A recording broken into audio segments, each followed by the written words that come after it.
Being laid off is absolutely 100% not your fault, but what happens after? That's on you, my friend. Welcome to the channel, Leadership with Mike. On this channel, I help new managers become more confident leaders, and I do that with no nonsense sense, if that makes any sense. Now, before we get into the video, I want you to mark it down in your calendars. This Saturday evening, I believe it's March 26th at 8 p.m. Eastern, I am going live right here on this channel. Me and you, we get to talk. We are diving into leadership fundamentals, leadership things that you must know, and we have a lot of time for your questions and my answers. So here's the deal. Layoffs happen, and they suck, and they absolutely 100% feel personal, at least in my experience. I remember feeling like, what the hell did I do?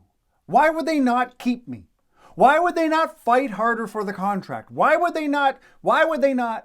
And you really can get into a victim mentality because, you're the victim of a layoff. You are going to feel like you got kicked in the nuts. If you don't have nuts, you got kicked in the hoo-ha. Whatever we got.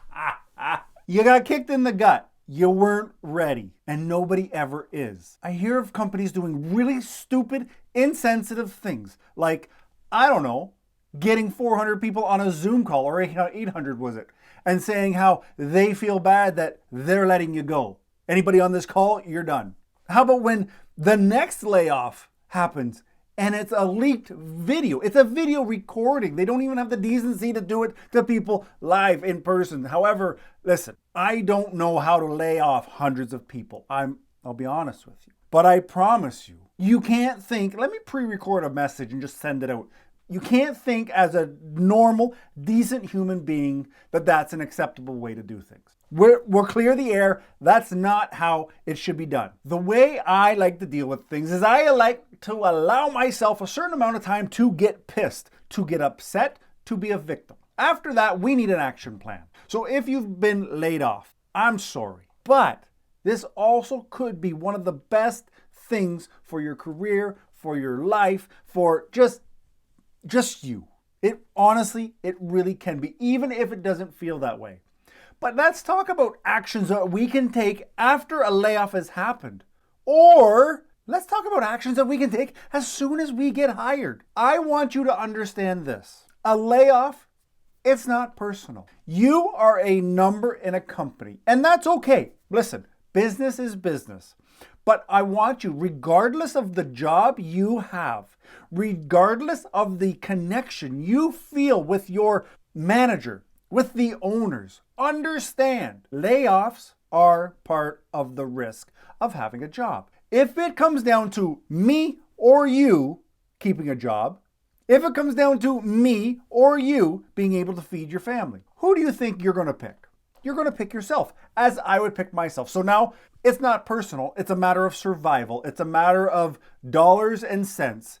And sometimes layoffs happen because the dollars aren't big enough. Even though they could be in the millions, they could even be in the billions. The company has decided it's not enough. It's not personal. It's freaking business. So that sucks.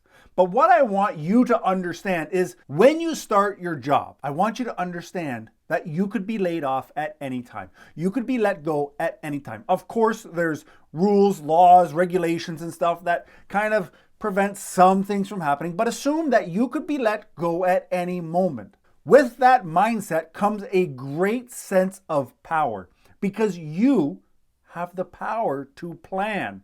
You have the power to start looking for the next step. I think we need to understand that loyalty at work only goes so far. Loyalty at work is only a matter of convenience. If you won the lottery tomorrow, there's a high probability you're not loyal to that company anymore.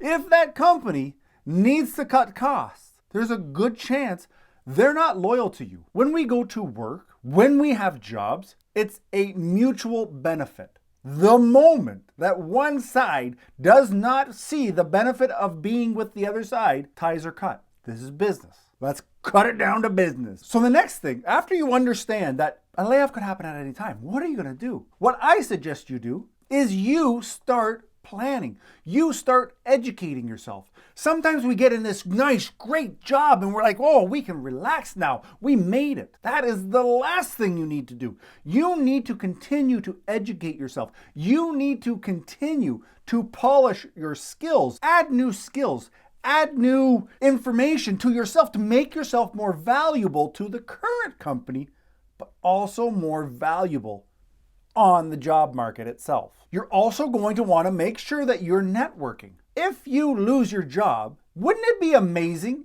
if a bunch of people knew that you did a great job, knew that you were a great person, and were just dying to have you on their team? That's what happens when we build a network. When you build a network, it's almost like a safety net. So should something not be quite right at your current job, you can reach out to your network and say, what do you got for me? And a good network will have something if you've put the time in advance. I see a lot of people after the pandemic, they are ready for work on LinkedIn and they're advertising that. They may have thought that they built a network on LinkedIn, but if you're not putting effort into that network, if you're not putting effort into those relationships, all you have is a screen filled with strangers that have randomly kind of connected with you because of kind of knowing somebody or kind of doing business with you. Put effort into your network. Put effort into the relationships. It's the relationships that help you get the next job. At this point, if you find any value, click that like button. It helps me help you further. One thing I noticed that happened to a lot of people when the company I worked for laid everybody off is that so many people were not prepared for a rainy day. Listen, I'm not your mother, I'm not your father, I'm not going to tell you how to spend your money. What I am going to advise you is that you try to put some away. I am not here to plan your retirement or tell you how to invest. What I am here to tell you is to make sure you plan for a rainy day, because I promise you, at one point in your career, the rain is coming. And if you're not ready for it, that's where you get caught with your pants down. That's when you're not ready to survive for a week, a month, 6 months. Imagine not being able to find a new job that was comparable to your old job and you had to survive for 6 months without income. Can you do it? Because if you can, that's where you gain power because, okay, this sucks, but I'm okay for 6 months. I don't have to start turning tricks on the street just to pay my bills. I have prepared for a rainy day. The next thing, and the final thing that you need to make sure you're ready, is that you have a professional image, that your network knows where you stand, that your network knows who you are as a person, and you look the part. And the best way that I know how to help you know if you look the part is you get into this video. Because in this video, I share 7 ways to look more professional. And when you look more professional, you feel more professional. And when you look more professional, other people think you're professional. And by golly, you're professional. Get your coffee. I'll see you there.